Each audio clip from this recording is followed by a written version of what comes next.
Hello and welcome to PT Central Podcast, Getting Real with Jazz and Nick, episode number 36. Wow. So today we are talking about how do you keep your clients loyal. What's the number one tip to keep your personal training clients loyal, especially if we were to hit like low economic times, GFC again. Usually the first thing people cut off is that luxury of personal training. Why do they cut that off though? Like they look at their finances and they're like, what am I getting the least bang for my dollar from? Like, what am I wasting money on? So if they're going to cut off their gym membership or their personal training, it obviously means that they do not feel like they're getting enough value from it. It means that they can go for a walk and get the same effect. Yeah, so why, like if you can like not have to pay for your personal training sessions and could get the same effect from going for a walk, would you pay for them? Yeah.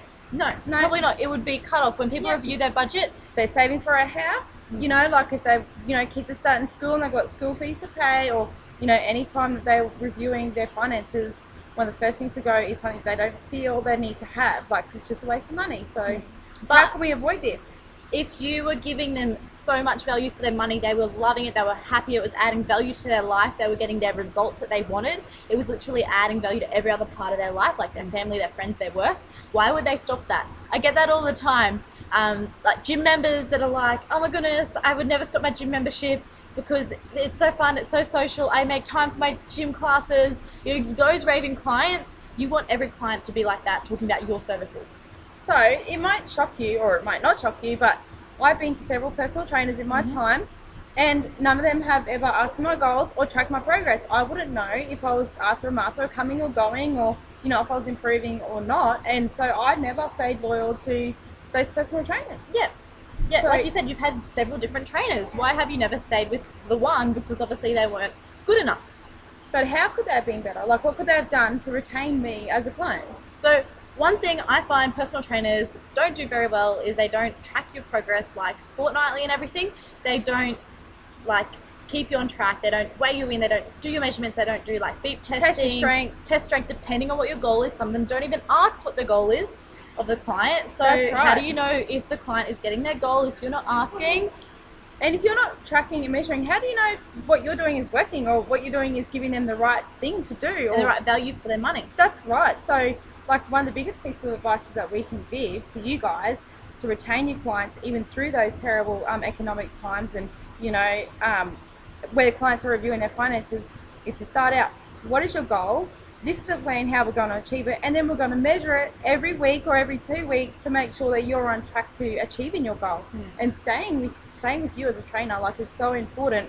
That way they can't say, you know what, I just don't feel like I'm getting my money's worth, and you can say, well when you started you could only do 2 push-ups and now you can do 100. If you stop now, you're going to go straight back to where you were, only being able to do 2 push-ups. That there is great to use if they do come up to you one day and say, I need to cancel. You can look back at our podcast from a few weeks ago that we talked about what do you do in those times, those cancellation appointments when someone wants to cancel, and that evidence there of actually, look how many kilos you lost. Why would you want to stop that? You need to maintain, right? You can't just stop. There's many statistics about how fast you actually lose muscle once you stop. Read into those, have them up your sleeve. I can't give any off the top of my head, but maybe I should know them. I've heard it starts within a week or a couple of days. It does, and I think it's like it's a massive, it's really quickly, like with your strength, it's like a 20% drop in the first 3 weeks, or 50% drop. It's a massive drop in the first 3 weeks of not doing it. I remember reading it in my Cert 4 fitness handbook. And then too, if you're measuring every single week or every 2 weeks, you can say, oh wow, you're so much stronger than when you first started, you're even stronger than last week, and you're just giving that consistent evidence, and that's in their face all the time of what they are achieving and how far they're coming and how much they've done, and they're just going to feel amazing. Like they can see the results. How motivating would that be? Yeah, definitely. Cool. Well, that's all on that point. We want to keep it short and sweet just to pump you guys up. So we recommend now taking action, because it's great to listen to something, but most people don't take action on it. What's the point of listening to the last 4 minutes of us speaking then? Don't waste this information and this part of your life. That's right. Write down your clients' names and their goals, start tracking. And if you need a template to start tracking your clients' goals, you definitely can get one from us if you can't be bothered to create your own or save some time. Yeah, that's what we're here about. We're saving time for personal trainers, and we've set it out for you how it should be set out. We've tried and tested the best ways. So www.ptcentral.net.au. And until we see you again, bye. See ya.